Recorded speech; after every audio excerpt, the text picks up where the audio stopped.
Assalamualaikum warahmatullahi wabarakatuh. Kami dari kelompok 7 yang beranggotakan Aulian Matiar, Firda Hamida, Ismi Nurul Hasanah, dan Rizka Fajra Putri ingin menjelaskan tentang sinaps dan neurotransmitter. Definisi sinaps. Sinapsis adalah titik pertemuan antara terminal akson di satu neuron dan lainnya. Sinapsis terbentuk dengan sebuah terminal akson yang lengkap. Dalam sistem saraf, sinapsis ialah struktur yang memungkinkan neuron atau sel saraf untuk mengirimkan sinyal listrik atau kimia ke sel lain atau sebaliknya. Setiap orang mengusulkan pendapat bahwa neuron tidak berkelanjutan sepanjang tubuh, namun masih berkomunikasi satu dengan yang lain. Ide ini bisa dikenal dengan sebutan doktrin neuron. Neuron sendiri adalah sel yang dieksitasi atau sel yang bisa dirangsang secara elektrik. Berfungsi sebagai metode yang mana sel-sel ini mampu berkomunikasi dengan sel lainnya. Sinapsis adalah bagian yang sangat penting untuk fungsi saraf, sedangkan neuron adalah sel yang khusus untuk melewatkan sinyal ke sel target individual. Sinapsis menjadi sarana yang mereka lakukan. Pada sinapsis, membran plasma dari sinyal kemudian bergerak melewati neuron atau presinaptik dan masuk ke posisi yang dekat dengan membran sel target. Fungsi dari sinapsis yaitu sebagai penyedia koneksi antara neuron yang memungkinkan impuls mengalir di antara mereka atau neuron-neuron. Yang kedua, membagi impuls ke beberapa neuron. Yang ketiga, sebagai pemberi rangsangan ke sel otot. Yang keempat, mengatur transmisi neuron. Yang kelima, berperan dalam pembentukan ingatan pada manusia maupun hewan. Selanjutnya akan dijelaskan oleh Rizka.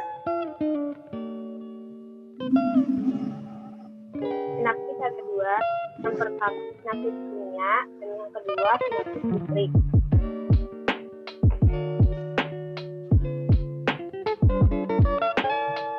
Sinapsis kimia, aktivitas listrik pada neuron presinaptik bisa dikonformasi melalui aktivasi saluran kalsium dan melepaskannya ke dalam dari bahan kimia. Kimia bisa diklasifikasikan menjadi beberapa bagian sesuai dengan neurotransmitter yang dilepaskan.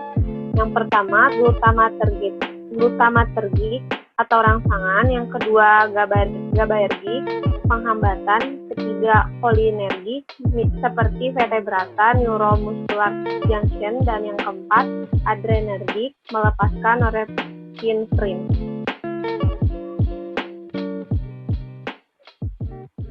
Sinapsis listrik, membran sel presinaptik dan postsinaptik dapat terhubung oleh saluran khusus yang biasa disebut dengan gap junction. Karena saluran ini mampu melewatkan arus listrik dan juga bisa menyebabkan perubahan tegangan yang ada pada sel presinaptik untuk bisa menginduksi perubahan tegangan yang terdapat pada sel postsinaptik. Sinapsis listrik ini memiliki keuntungan yang terdapat pada kecepatan transfer sinyal dari satu sel ke yang berikutnya.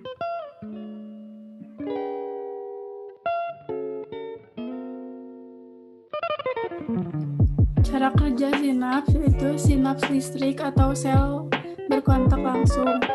Kedua membran dihubungkan bersama melalui gap junction yang memungkinkan ion untuk berpindah atau lewat di antara kedua sel. Yang kedua, sinaps kimiawi atau sel tidak berkontak langsung.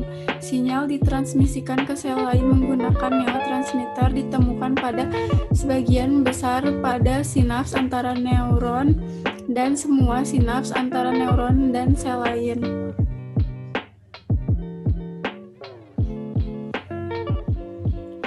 Neurotransmitter adalah zat kimia yang dilepaskan oleh neuron pengirim yang berfungsi sebagai pengantar pesan untuk sel target. Sekurangnya ada lebih dari 50 neurotransmitter yang sudah ditemukan. Beberapa neurotransmitter penting ada norepinefrin, serotonin, dopamin, sama GABA.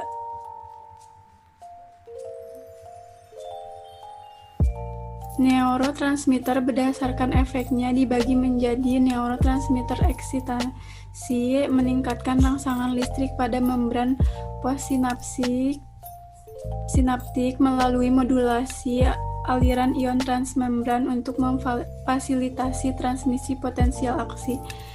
Yang kedua, neurotransmitter inhibisi menurunkan rangsangan listrik pada membran postsinaptik untuk mencegah penyebaran potensial aksi. Neuromodulator. Neuromodulator adalah zat kimia lain yang dilepaskan oleh terminal sinaptik.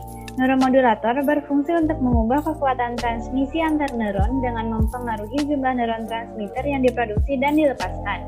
Contoh dari neuromodulator adalah neuropeptida dan opioid. Cara kerja neurotransmitter dan neuromodulator. Yang pertama, bekerja memberikan efek secara langsung pada saluran membran. Contohnya asetilkolin, glisin, dan aspartat. Yang kedua, bekerja secara indirekt melalui protein G. Contohnya dopamin, histamin, dan GABA. Yang ketiga, bekerja secara indirekt melalui enzim intraseluler. Contohnya nitrogen monoksida dan karbon monoksida. Neurotransmitter dan neuromodulator berdasarkan struktur kimianya dibagi menjadi asetilkolin, asam amino, contohnya glutamat dan GABA, amina biogenik, contohnya dopamin dan serotonin, gas, contohnya karbon monoksida dan nitrogen monoksida, hormon, contohnya insulin dan glukagon, lipid, contohnya anandamida, neuropeptida, contohnya endorfin dan endomorfin, yang terakhir purin, contohnya ATP, GTP, dan adenosin. Sekian materi yang dapat kami sampaikan. Mohon maaf apabila ada kesalahan dan kekurangan. Semoga apa yang sudah disampaikan bisa bermanfaat bagi kita semua. Wassalamualaikum warahmatullahi wabarakatuh.